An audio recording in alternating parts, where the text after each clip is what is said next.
Good morning. It's Monday, June 15th, 2020.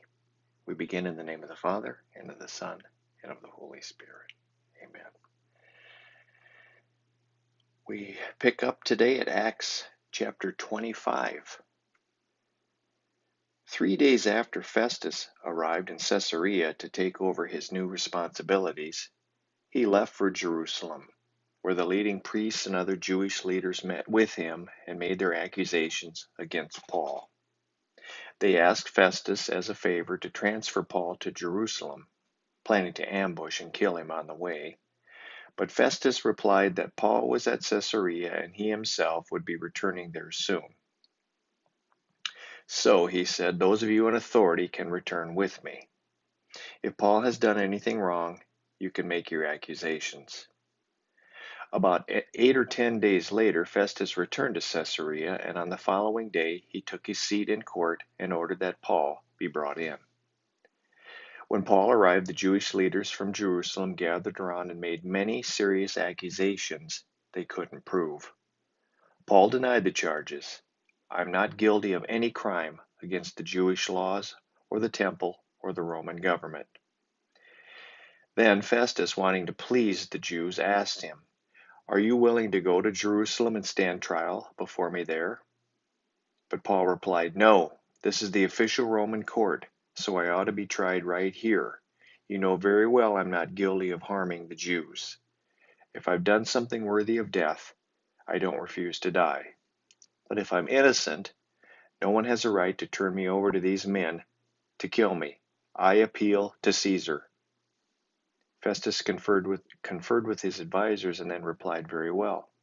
You have appealed to Caesar, and to Caesar you will go. A few days later, King Agrippa arrived with his sister Bernice to pay their respect to Festus. During their stay of several days, Festus discussed Paul's case with the king. There's a prisoner here, he told him, whose case was left for me by Felix. When I was in Jerusalem, the leading priests and Jewish elders pressed charges against him and asked me to condemn him. I pointed out to them that Roman law does not convict people without a trial. They must be given an opportunity to confront their accusers and defend themselves. When his accusers came here for the trial, I didn't delay. I called the case the very next day and ordered Paul brought in.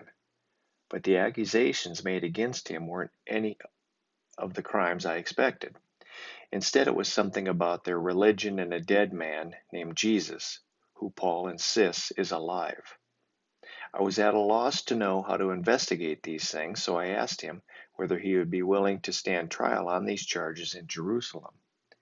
But Paul appealed to have his case decided by the emperor, so I ordered that he be held in custody until I could arrange to send him to Caesar. I'd like to hear the man myself, Agrippa said. And Festus replied, You will, tomorrow. So the next day Agrippa and Bernice arrived at the auditorium with great pomp, accompanied by military officers and prominent men of the city. Festus ordered that Paul be brought in.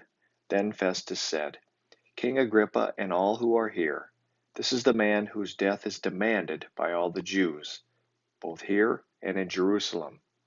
But in my opinion, he's done nothing deserving death. However, since he appealed his case to the emperor, I have decided to send him to Rome. But what shall I write to the emperor? For there's no clear charge against him. So I have brought him before all of you, and especially you, King Agrippa, so that after we examine him, I might have something to write. For it makes no sense to send him a prisoner to the emperor without specifying the charges against him. This is the word of the Lord. Let's close with the Lord's Prayer. Our Father, who art in heaven, hallowed be thy name. Thy kingdom come, thy will be done on earth as it is in heaven. Give us this day our daily bread, and forgive us our trespasses, as we forgive those who trespass against us. And lead us not into temptation, but deliver us from evil. For thine is the kingdom, and the power, and the glory, forever and ever. Amen. Have a great day.